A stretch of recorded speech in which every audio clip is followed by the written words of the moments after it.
Okay, children, let us now learn about the merits and the demerits of the mixed economy. First of all, is that the advantages of the capitalist economy system is included, or is one is able to enjoy the advantages of capitalist economy.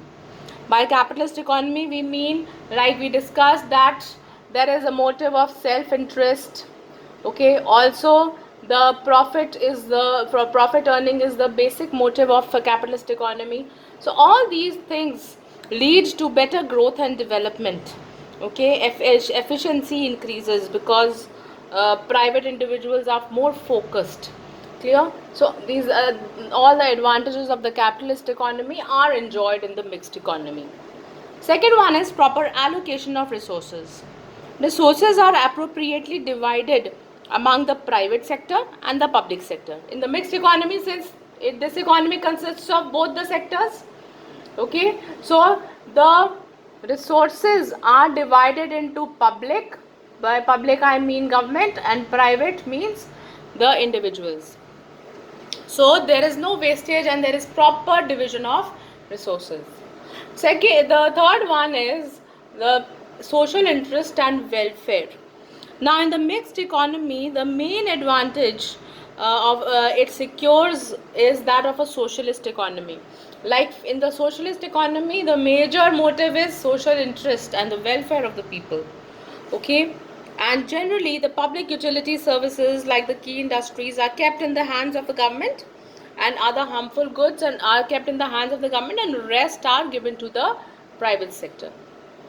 Now, the fourth advantage is that there is a good compromise between capitalism and socialism, or good compromise between the public and the private sector, meaning that the government does not allow the private sector ownership is there in the mixed economy, but the government does not allow the private sector to exploit people like it happened in the capitalist economy.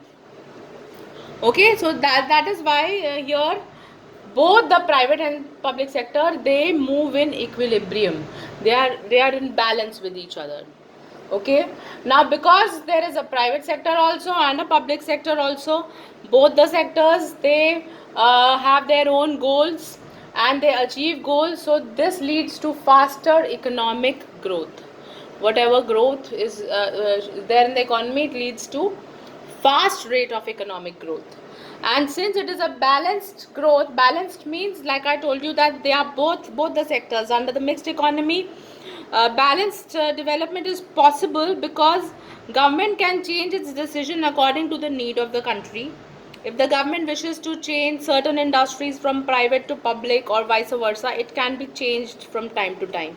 So if the government feels that the number of industries under the public sector is becoming less, so it can add more to the list.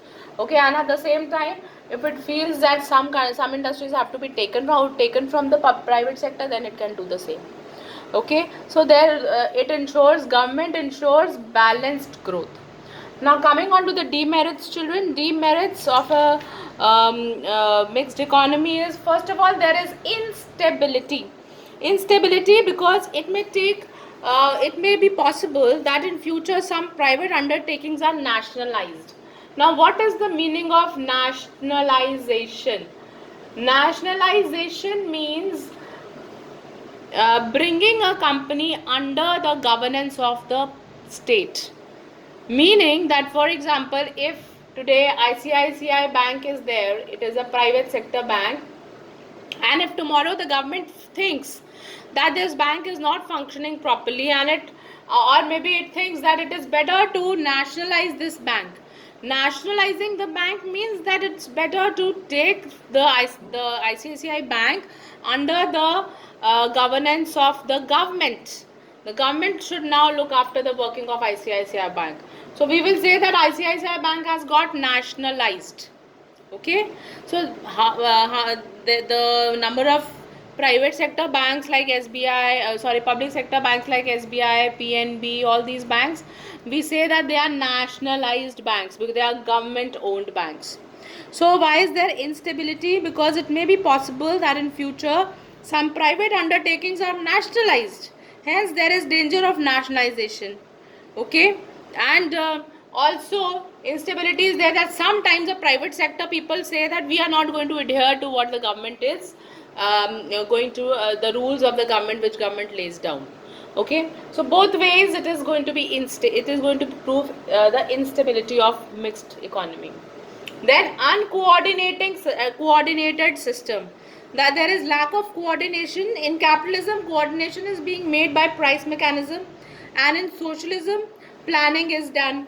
But in a mixed economy, there is lack of coordination, means that nobody knows that which work one has to do.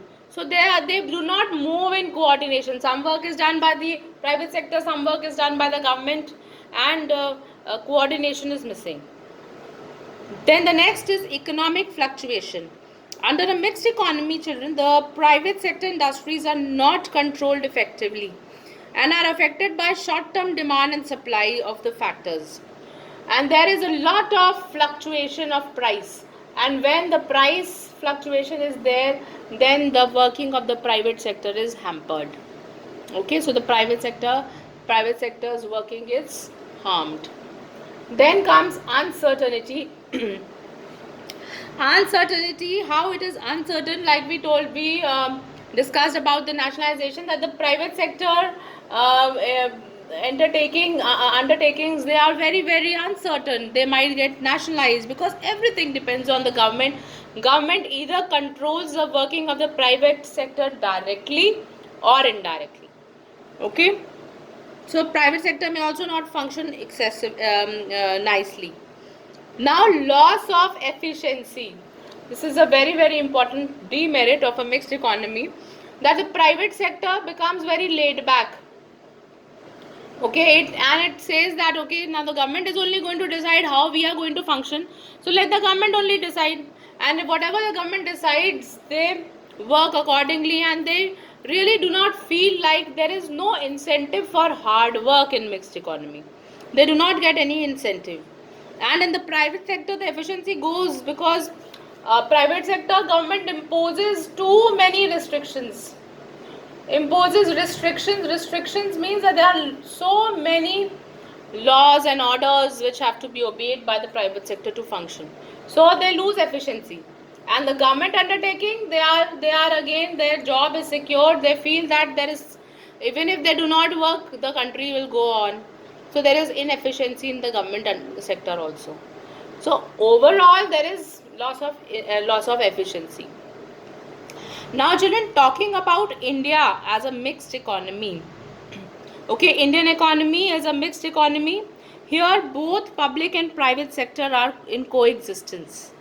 Okay, there is a huge sector under which large number of industries are being managed, but the private sector is not completely free in its operation. As we discussed, that the government imposes the restrictions in the form of licensing and control and price controls.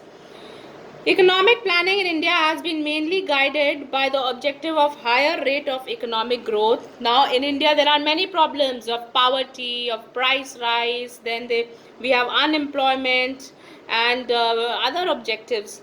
So the main policies of India, they are focused on achieving economic growth, okay, and employment generation, and dealing with the main problems of the economy. Okay, so also in India, market mechanism has been playing a role. Market mechanism means that it is the forces of the market that decide what the price of a commodity will be. Okay, it's not the price mechanism. Okay, so this is all. In the next week I will be covering the different types of economies with respect to economic development. Also, children, I would like you all to make the table which is given on page number 44 of your book, distinction between market, socialist and mixed economy. This table you have to draw in your copy. Okay, the same way. I am not giving you much written work to do in the copy. Okay, but at the same time you need to know every word of the book. So if I say that, you might get a question on what is the socialist economy and what are the features of a socialist economy as a 5-mark question. So you have to write at least 5 features with the definition of a socialist economy or a mixed economy or a capitalist economy for that matter. Okay. So my point is that you should learn from the book. Copy work is just done to give you the main important questions. Okay, whenever you start preparing for your exam, please refer to the book only. Thank you.